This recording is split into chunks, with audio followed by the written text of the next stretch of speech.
Hello साथीहरु, के छ हालखबर? सन्चै हुनुहुन्छ ल? म पनि सन्चै नै छु। Welcome back to my new blog.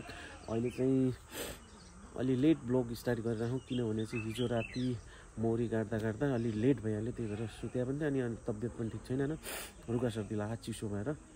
So guys, हिजो चाहिँ मौरी उडाउन त उडाइयो, तर म चाहिँ आएन, खालि सानो किराहरू मात्र आयो। अहिले फेरि बसिरहन् मौरीहरू, देखाउँछु म हजुरलाई।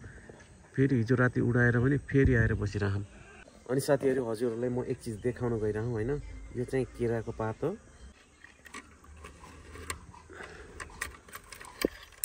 यो हेर्नु, सानो प्यारो प्यारो खरगोशहरू है। ल्याऊ बाबु, खाऊ। ल्याऊ ल्याऊ ल्याऊ ल्याऊ ल्याऊ हेर कि कस्तो छन् हाम्रो खरगोश, पालेको खरगोश हो होइन। कसरी खान्छन्, cut cut cut cut cut.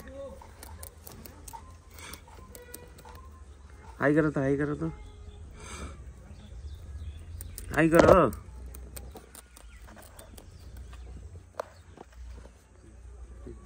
यो चाहिँ लेडिज, यो चाहिँ जेन्ट्स। सो गाइज, अहिले चाहिँ अब म अहिले घरमै छु होइन। बिहान पनि यिनीहरूलाई खिलायो होइन खाना, अहिले पनि खिलायो त खुसी भएर खान्छन्। तर हात लगाएपछि भाग्छन् है। म लगाउँछु हेर। ए हात लगाउन गइरहँ, भागिहाल्यो, हातमै आउनन्। अब दिपा म्याडम यता सब्जी गोडिरहन्, त्यो देखाउँछु है।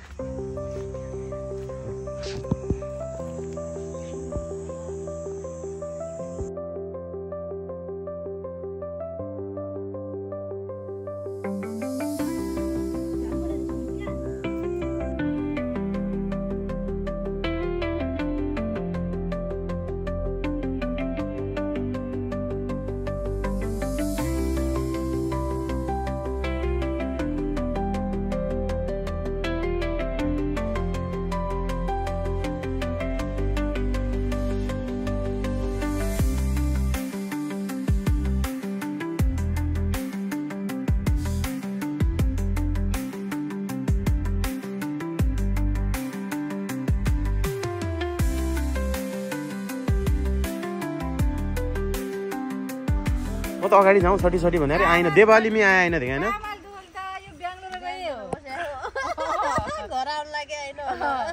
अझ रोप्दो रोप्दो रोप्दो बड्डे हो भने बर्खा त दिन कहिले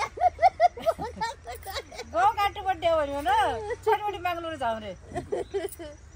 गाउँ काट्नु बड्डे हो भने गाउँको घामको खाला त पछि गोरु काँडामा त हेरे भिडियो हेरेर छठी आउने हो त दिवालीमै आइजाने हामी।